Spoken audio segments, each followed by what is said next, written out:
ভিডিওটা ছিল রবিবারের, আর এই দিন ছাড়া আমার এডিট করার সময় তো হয় না, তোমরা এখন জেনেই গিয়েছো।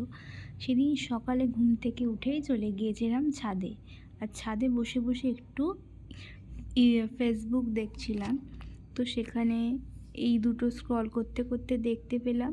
আর তারপর ভালোভাবে নিজে মুরগি হয়ে তোমাদেরকেও একটু দেখায় কীভাবে মুরগি হয়েছি। এখানে লেখা আছে 174, আমি ভাবলাম এক ডাব্বা কাজু আর আমন্ডও দেবে, কিন্তু এ দেখো এরা তো শুধু ডাব্বাই দেবে। তারপর নিচে নেমে এসে একটু খেলাম গরম চা। যাই হোক, বোকা হয়েছি তো কী আর করা যাবে।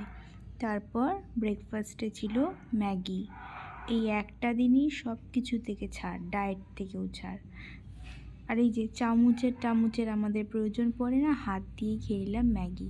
তারপর রবিবারের বাকি বকেয়া কাজগুলো মিটিয়ে এবার আমরা বসে পড়েছি লাঞ্চে। আর সেই দিন লাঞ্চে ছিল পোলাও। আর কি বলো তো, গেস করো? আরে না, সেদিন কিন্তু আমাদের কোনো চিকেন হয়নি, সেদিন ছিল ডিম কষা।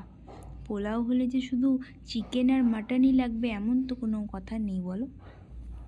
আর সত্যি বলছি, পোলাও দিয়ে ডিম কষাটা খেতেও বেশ দারুণই লাগছিল।